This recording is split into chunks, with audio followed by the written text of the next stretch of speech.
Previous video में हमने किया था नॉलेज एंड करिकुलम जो हमारे पास सब्जेक्ट है उसके यूनिट 4 का first topic models of curriculum हमने स्टार्ट कर लिए थे। उसका फर्स्ट जो मॉडल है हिल्बा ताबा वाला वो भी हमने कर लिया था। ठीक है, आज की वीडियो में हम सेकंड जो मॉडल को डिस्कस करने वाले हैं। ठीक है, उससे पहले मैं आपको बता दूं ये जो हमारे पास डेफिनेशन है, ठीक है, जो इंट्रोडक्शन आप इसको बोल सकते हैं करिकुलम मॉडल की। अगर आपके पास कोई भी मॉडल आ जाता है एग्जाम में, ठीक है, उससे पहले आप क्या करोगे, ये जो है 4-5 लाइनें लिख देना। ठीक है, इसको हम इंट्रोडक्शन के में इंक्लूड कर सकते हैं कि करिकुलम मॉडल होता क्या है। ठीक है, जैसे कि a model is a format. ठीक है, एक मॉडल को हम क्या कह सकते हैं, एक तरह का फॉर्मेट कह सकते हैं फॉर करिकुलम डिज़ाइन। किसके लिए यूज़ किया जाता है, जिससे कि हम करिकुलम को डिज़ाइन कर सकते हैं। करिकुलम का मतलब क्या होता है, हमारे पास जो भी स्कूल में हो रहा है, ठीक है, वो किसके थ्रू हो रहा है, करिकुलम के थ्रू हो रहा है। चाहे वो एक्टिविटीज़ है, बच्चों को कोई स्किल सिखा रहे हैं, ठीक है, कोई एजुकेशनल पर्पस के लिए कुछ भी हो रहा है, ठीक है, वो किसके थ्रू चल रहा है, करिकुलम के थ्रू चल रहा है। ठीक है, develop to meet unique needs. ठीक है, ताकि उसके जो भी बच्चों की नीड्स है, ठीक है, उसको हम क्या कर सकें, उनसे मिलवा सकें। ठीक है, उन बच्चों की जो नीड्स है वो पूरी हो जाएं। ठीक है, कॉन्टेक्स्ट और पर्पस, जो भी पर्पस के लिए जो भी कुछ किया जा रहा है, ठीक है, तो उससे क्या हो रहा है, करिकुलम डेवलप हो रहा है। In order to address this goals curriculum developed design और मोर की करिकुलम कंपोनेंट्स। ठीक है, जो भी कंपोनेंट्स है करिकुलम के, ठीक है, जो भी सब कुछ है ना, स्किल्स है, एक्टिविटीज़, करिकुलम कंटेंट, कुछ भी है करिकुलम से रिलेटेड, जब हम उसको डेवलप करने के लिए कोई फॉर्मेट बना रहे हैं, कोई डिज़ाइन कर रहे हैं, तो उसको हम क्या बोलते हैं, करिकुलम मॉडल बोलते हैं। ठीक है, आई थिंक आपको अच्छे से समझ आ गया होगा। नेक्स्ट अब हम अपना मॉडल डिस्कस करने वाले हैं। ठीक है, जो हमारे पास क्या है, एडमिनिस्ट्रेटिव मॉडल। ये सेकंड मॉडल है, फर्स्ट मॉडल हमने डिस्कस कर लिया था। ठीक है, सबसे पहले हमारे पास क्या है, इंट्रोड्यूस्ड इन 1940। इस मॉडल को कब इंट्रोड्यूस किया गया था, 1940 में इंट्रोड्यूस्ड किया गया था। Developed by Ralph Tyler. किसके द्वारा दिया गया है या डेवलप किया गया है, रैल्फ टेलर के द्वारा जो है डेवलप किया गया है। इन हिज क्लासिक बुक है। ठीक है, कौन सी बुक है उनकी, basic principles of curriculum and instructions. ठीक है, जो उनकी बुक थी हमारे पास, principles of curriculum and instructions, इस बुक में जो है इस मॉडल की बात की गई है। ठीक है, और किसके द्वारा डेवलप किया गया है, राल्फ टेलर के द्वारा जो है डेवलप किया गया है।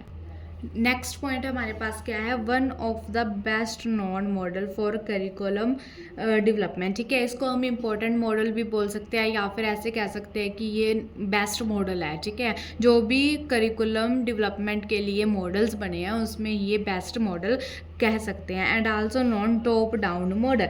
ठीक है, उसमें क्या कहा गया था, जो हमने फर्स्ट मॉडल किया था उसमें क्या था, डाउन टॉप मॉडल उसको बोला गया था। ठीक है, ये क्या है, टॉप डाउन मॉडल। इसमें कौन सी अप्रोच बनाई गई है, टॉप डाउन मॉडल जो है अप्रोच अपनाई गई है। मतलब सबसे पहले बच्चे को क्या सिखाना है, पैराग्राफ पढ़ेगा बच्चा सबसे पहले। अच्छा, क्या तुमने पैराग्राफ सीखा था, फिर ये बेस्ट कैसे हो गया, चलो हमने तो पढ़ना है। ठीक है, क्या हमारे पास टॉप डाउन मॉडल है। ठीक है, कौन सा मॉडल है ये, टॉप डाउन मॉडल है। सबसे पहले बच्चा क्या सीखेगा, पैराग्राफ सीखेगा। और ठीक है, भी पैराग्राफ सीख रहा है तो सेंटेंस तो खुद ही आ रहे हैं उसको। ठीक है, वर्ड्स भी खुद ही आ रहे हैं, ठीक है, लेटर्स भी खुद ही आ रहे हैं। तो इसमें कौन सी अप्रोच अपनाई गई है, टॉप डाउन मॉडल अप्रोच अपनाई गई है। It is known for special attention it gives to the planning phases. और इसमें जो स्पेशल अटेंशन कौन किसको दी गई है, प्लानिंग फेज को दी गई है। मतलब कि हमें प्लानिंग बहुत अच्छे से करनी है। ठीक है, जो भी करिकुलम बन रहा है उसको प्लान बहुत अच्छे से किया जाना चाहिए। ठीक है, ये किसकी ओर इम्पोर्टेंस दे रहा है, प्लानिंग फेसेस की ओर इम्पोर्टेंस दे रहा है। ठीक है, नेक्स्ट हमारे पास क्या है, डिडक्टिव अप्रोच। ठीक है, इसमें कौन सी अप्रोच अपनाई गई है, डिडक्टिव अप्रोच अपनाई गई है फ्रॉम जर्नल।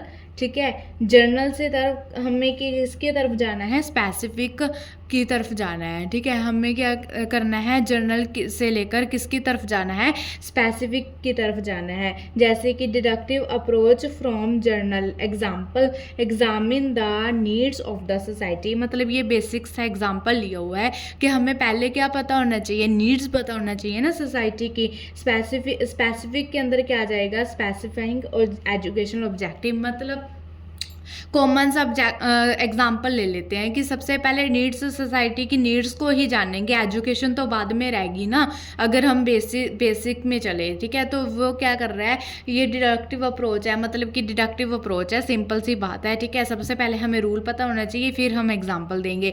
इसमें ये है, ठीक है। जैसे मैथ का क्या है, हमें रूल सिखा दिया जाएगा, जैसे कि मान लो आइडेंटिटी सिखा दी, ठीक है, जो हम पढ़ते आ रहे हैं, स्क्वायर माइनस बी स्क्वायर क्या होता है, ए प्लस बी, ए माइनस बी। फिर उसके बाद हमें क्या दे दी जाएंगे, एग्जाम्पल दे दी जाएंगे और कहेंगे कि सम सॉल्व कर लो, और आप क्या करोगे, वो सम सॉल्व कर दोगे, ठीक है, क्योंकि आपको रूल पता है। तो ये क्या कह रहा है कि डिडक्टिव अप्रोच अपनानी है हमें, सबसे पहले क्या करना है, रूल बताना है, फिर उसके जो रूल से रिलेटेड है हमें एग्जाम्पल देने हैं, ठीक है। जैसे कि जनरल बातें पता होना चाहिए, फिर स्पेसिफिक बातें तो खुद ही पता चल जाती हैं, ठीक है। ये है सिंपल सा मतलब इसका। नेक्स्ट हमारे पास क्या, Tyler recommended that curriculum planner identify journal objectives by gathering data from the three sources, ठीक है। हमें क्या करना है, वो क्या कह रहा है, टेलर क्या कह रहा है कि जो करिकुलम प्लानर है ना, वो जर्नल ऑब्जेक्टिव्स को किसके द्वारा जान सकता है, उसके पास 3 सोर्सेज है जानने के लिए, ठीक है, कि क्या क्या ऑब्जेक्टिव्स हैं किसको बनाने के लिए, करिकुलम को बनाने के लिए और उसको डेवलप करने के लिए। फर्स्ट हमारे पास लर्नर्स, ठीक है, लर्नर्स के द्वारा हम जान सकते हैं कि क्या क्या नीड्स है, कैसा कंटेंट होना चाहिए, लर्नर्स को किस चीज़ में इंटरेस्ट है, contemporary life outside the school, ठीक है, क्योंकि कुछ चीज़ें जो हैं या स्किल्स या एक्टिविटीज़ किससे हम सिखा सकते हैं, जो सोसाइटी में चल रहा है, सोसाइटी में हो रहा है, आउटसाइड द स्कूल हो रहा है, ठीक है, तो उससे रिलेटेड हम सिखा सकते हैं। Subject matter is very important, ठीक है, कि जो हम बच्चों को मतलब मैटर सिखा रहे हैं, ठीक है, वो कैसा है, ठीक है, जिससे जो है बच्चों को नॉलेज प्राप्त हो सके, ठीक है, उनकी नॉलेज बढ़ सके। नेक्स्ट हमारे पास इस मॉडल की क्या स्टेजेस, ठीक है, कि क्या क्या स्टेजेस हैं। एक बात तो पक्की है, ध्यान से सुन लो सभी, कि कोई भी मॉडल है, ठीक है, उसमें लर्नर्स की नीड्स को ध्यान में रखना है। ये स्टेप्स तो आपको लिखने ही लिखने हैं। ऑब्जेक्टिव्स होने चाहिए, ठीक है, कंटेंट होना चाहिए, एक्सपीरियंस होना चाहिए, और फोर्थ जो लास्ट स्टेप है वो तो हमारे पास एवेल्यूशन होता ही होता है, ठीक है। तो सभी जो मॉडल्स है वो करिकुलम डेवलपमेंट के लिए यूज हुए हैं, ठीक है। तो हमें क्या करना है, करिकुलम की डेवलपमेंट कैसे हो सकती है, बस वो ही लिखना है इन सभी मॉडल्स में, ठीक है। तो चलिए अब इसकी स्टेजेस कर लेते हैं। जैसे फर्स्ट हम क्या करेंगे, ऑब्जेक्टिव की सेटिंग करेंगे, ठीक है, कि क्या क्या उद्देश्य होना चाहिए, ठीक है, बच्चों को, जिससे जो है करिकुलम की डेवलपमेंट हो सके, उसके लिए क्या क्या उद्देश्य क्या क्या ऑब्जेक्टिव्स होने चाहिए, ठीक है। उन ऑब्जेक्टिव्स को कैसे सेटिंग करेंगे, ठीक है, उनको कैसे सेट करेंगे, ठीक है। What educational purpose should the institution seek to attain, मतलब कौन कौन से जो पर्पस है, ठीक है, किस पर्पस के लिए जो है कौन से एजुकेशनल ऑब्जेक्टिव्स जो है अपनाने चाहिए, जिससे कि करिकुलम क्या हो सके, हमारा डेवलप हो सके, ठीक है। नेक्स्ट हमारे पास क्या है, learning experience and content. What educational experience can be provided that are likely to attain this purpose. जो हमने ऑब्जेक्टिव सेट कर लिए, ठीक है, उसके लिए हमें क्या कंटेंट चाहिए, क्या हमारे पास एक्सपीरियंस होना चाहिए, मतलब कि क्या हम कैसे मेथड्स अपनाएं, कैसे एक्टिविटीज़ कराएं, कैसे स्किल्स अपनाएं, जिससे कि जो है कंटेंट अच्छा बन पाए, ठीक है। मटेरियल्स कैसा लाना चाहिए जिससे कि लर्नर्स की नीड्स पूरी हो सके, क्योंकि अगर लर्नर्स की नीड्स पूरी होंगी तभी तो करिकुलम हमारा अच्छे से चल पाएगा, उसको हम डेवलप कर सकते हैं, ठीक है। फिर उस लर्निंग एक्सपीरियंस को क्या करेंगे, हम ऑर्गेनाइज करेंगे, ठीक है। फिर उस लर्निंग एक्सपीरियंस को क्या करेंगे, हम अच्छे से ऑर्गेनाइज करेंगे, ठीक है। How can this educational experience be effectively organised, हम कैसे ऑर्गेनाइज करें ताकि जो है वो अच्छे से वर्क कर सकें, ठीक है, लर्नर्स की नीड्स को पूरा कर सके, जो हमने सोचा हुआ था, ठीक है, वो इम्प्लीमेंट हो सके। सारा कुछ किस में आ जाएगा हमारे पास, जब हम ऑर्गेनाइजेशन करेंगे, जो प्लानिंग फेज़ है, ठीक है, ये वही प्लानिंग फेज़ है हमारे पास। नेक्स्ट हमारे पास क्या है, इवैल्यूएशन, ठीक है, लास्ट स्टेप हमारे पास वही होता है, क्या करना, इवैल्यूएट करना, ठीक है, कि कौन कौन से जो है हमने सोचा था वो मतलब उसकी इवैल्यूएशन करके हमें पता चल जाएगा कि कौन सी चीज़ अच्छी रही, ठीक है, कौन सी इसकी शॉर्ट कमिंग थी, वो सब हमें किससे पता चलता है, इवैल्यूएशन से पता चलता है।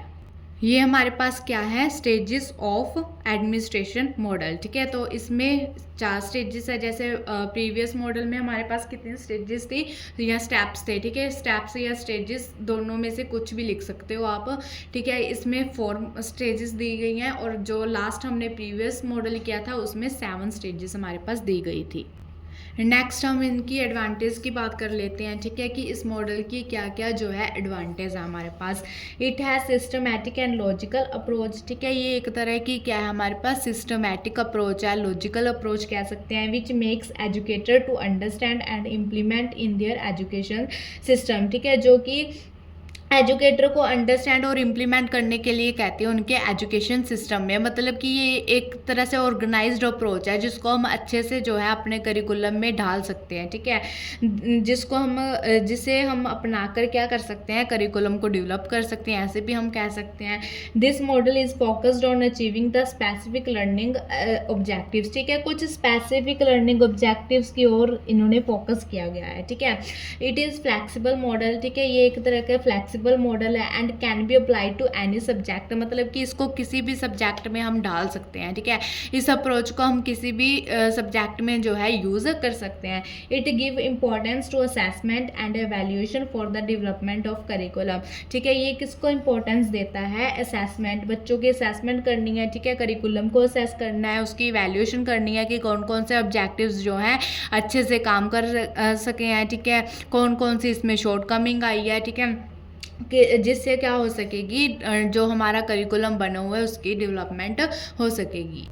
अब हम इसकी डिसएडवांटेज की बात कर लेते हैं, क्योंकि जहाँ पर एडवांटेज है वहाँ पर डिसएडवांटेज तो होगी, जहाँ पर सुख है वहाँ पर दुख तो होगा ही, ठीक है। तो चलिए, Taylor model is mainly focused on cognitive learning, ठीक है। देखो, जो टेलर मॉडल है ना वो सिर्फ कॉग्निटिव लर्निंग की ओर ध्यान देता है, ठीक है, and does not give attention to the effective and social learning. इसमें उसने सोशल लर्निंग के बारे में या इफेक्टिव लर्निंग के बारे में कोई बात नहीं की गई, मतलब कि कैप होता है ना हमारे पास, कोग्नेटिव, इफेक्टिव और साइकोमोटर कह सकते हैं हम, ठीक है। यहाँ देखो, कोग्नेटिव मतलब कि सिर्फ हमारे पास थिंकिंग से रिलेटेड, ठीक है। कोग्नेटिव मतलब कि थिंकिंग, इफेक्टिव मतलब हमारे जो इमोशंस वगैरह की उन्होंने इसमें बात नहीं की गई, क्योंकि देखो बच्चों के इमोशंस, ठीक है, बच्चे क्या सोच रहे हैं, ठीक है, क्या उनका इंटरेस्ट है, वो भी तो मैटर करता है ना। उसके अकॉर्डिंग ही जो है हम जो है करिकुलम को डेवलप कर सकते हैं, करिकुलम को डिज़ाइन भी तो उसके अकॉर्डिंग ही करेंगे जो बच्चों का इंटरेस्ट है। लेकिन इसमें सिर्फ किसकी बात की गई है, उनकी कोग्निशन की, उनकी थिंकिंग की, वो क्या सोच रहे हैं, ठीक है। बस इससे रिलेटेड जो है कोग्निशन लर्निंग की ओर ही इन्होंने ध्यान दिया है, ठीक है। तो ये इसकी एक शॉर्ट कमिंग है। This model focused on specific learning objective and not consider broader education, मतलब कि सीमित ही रह जाते हैं, ठीक है। स्टैटिक सीमित ही रह जाते हैं, नैरो कह सकते हैं हम, ठीक है। कुछ स्पेसिफिक लर्निंग ऑब्जेक्टिव्स की ओर ही ध्यान दिया गया है, मतलब कि पूरा एजुकेशन गोल्स क्या है हमारे पास, ठीक है, पूरे एजुकेशन सिस्टम को इंक्लूड नहीं किया गया, सिर्फ कुछ ऑब्जेक्टिव्स की ओर ये जो है मॉडल ध्यान देता है। दिस मॉडल में नॉट अलाउ फॉर क्रिएटिविटी, ठीक है। इसमें कुछ क्रिएटिविटी की, स्किल्स की कोई बात नहीं की गई, मतलब सिर्फ कॉग्निशन से रिलेटेड है, ठीक है। कोई साइकोमोटर डोमेन से नहीं रिलेटेड, कोई इफेक्टिव डोमेन से नहीं रिलेटेड, सिर्फ किसकी बात की गई है, कॉग्निशन की बात की गई है, ठीक है। सिर्फ पढ़ाई पढ़ाई पढ़ाई ऐसे थोड़ा ना होता है, ठीक है। This model does not emphasis student involvement in the curriculum, ठीक है। तो टीचर को प्रेफरेंस दी गई है लेकिन स्टूडेंट को प्रेफरेंस नहीं दी गई, तो ये मॉडल कहाँ से अच्छा हो गया, ठीक है। ये मॉडल अच्छा तो नहीं हुआ फिर, क्योंकि स्टूडेंट की इन्वॉल्वमेंट, अगर हम एनईपी की बात करें, ठीक है, एनसीएफ की बात करें, तो वो उन्होंने क्या कहा है कि स्टूडेंट सेंटर्ड होना चाहिए, ठीक है, चाइल्ड सेंटर करिकुलम होना चाहिए, ठीक है। तो इससे क्या होगा, करिकुलम की डेवलपमेंट नहीं होगी अगर स्टूडेंट की इन्वॉल्वमेंट नहीं हो रही, स्टूडेंट का इंटरेस्ट नहीं बन रहा, स्टूडेंट रुचि नहीं ले रहे, तो कोई फ़ायदा नहीं है उस करिकुलम का, ठीक है। तो करिकुलम की डेवलपमेंट तभी हो सकती है अगर स्टूडेंट्स की इन्वॉल्वमेंट होगी। तो ये हमारे पास क्या था, एडमिनिस्ट्रेशन मॉडल की जो है डिसएडवांटेज थी हमारे पास। इसी के साथ ये टॉपिक यहीं पे कंप्लीट होता है। ठीक है, अगर आपको ये टॉपिक अच्छा लगा हो तो चैनल को जल्दी से लाइक शेयर सब्सक्राइब कर दें। बहुत मेहनत लगती है, ठीक है, एक टॉपिक को सभी जगह से इकट्ठा करने, एक प्लेटफॉर्म में लाने के लिए। तो प्लीज़ जल्दी से जल्दी चैनल को जल्दी से जाकर सब्सक्राइब कर दें ताकि आपको सारा स्टडी मटेरियल एक ही प्लेटफॉर्म पे मिल पाए। Thank you, have a nice day.